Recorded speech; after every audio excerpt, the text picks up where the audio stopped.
Baik, selanjutnya, kita bahas metode search. Yang pertama sequential search, ya.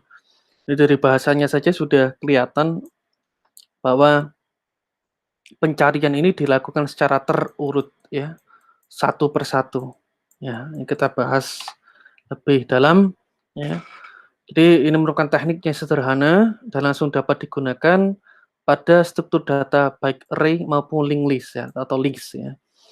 Lalu pencarian data secara urut mulai dari data pertama sampai kunci yang dicari ditemukan, bukan sampai akhir ya. Sampai kunci yang dicari ditemukan, ya.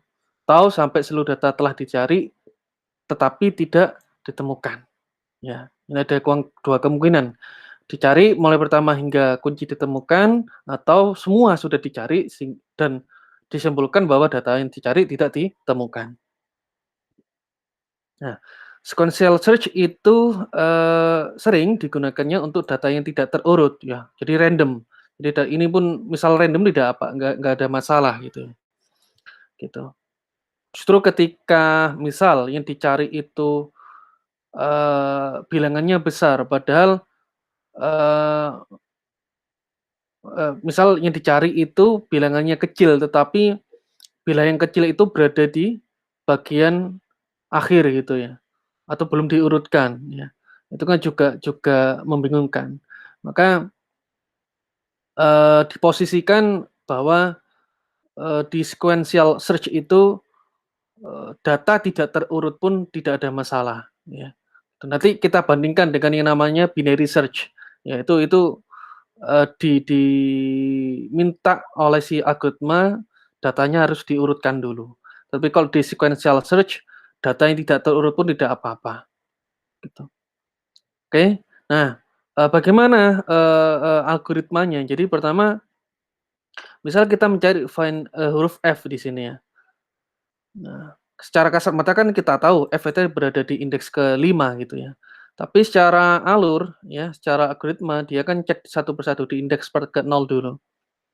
Oh ternyata bukan, dicari lagi, di indeks pertama, oh bukan, di indeks kedua bukan juga, indeks ketiga bukan, 4 bukan. Nah, baru di indeks kelima dia menemukan, bahwa, keyword yang dia cari adalah huruf F dan ditemukan di indeks kelima. Maka proses berhenti, ini tidak akan diproses. Beda lagi kalau dicari misal J, ya, ya dia kan cari terus, ya.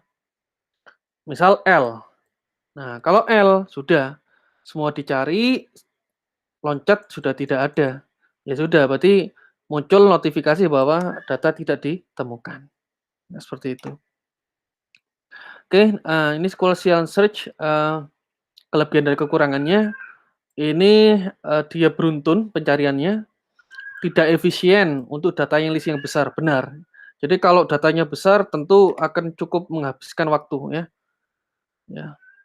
Lalu, suatu teknik pencarian data yang akan menelusuri tiap elemen satu persatu, dari awal hingga akhir dan data awalnya tidak harus dalam kondisi terurut, gitu ya.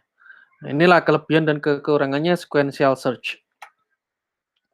Nah, algoritmanya ya sederhana, input, X data yang kita cari, bandingkan X data dengan data mulai indeks ke-0 hingga ke N. Jika data ditemukan maka cetak pesan ada, jika tidak ada maka cetak pesan tidak ada. Ini Python sequential search ya. Ini program pencariannya di bagian kiri itu data ditemukan, yang bagian kanan itu data tidak ditemukan. Misal ya, saya memasukkan angka 7 di situ. Kalau secara kasat mata ada 7 ya di indeks 0, 1, 2, 3, 4. Ada di 4.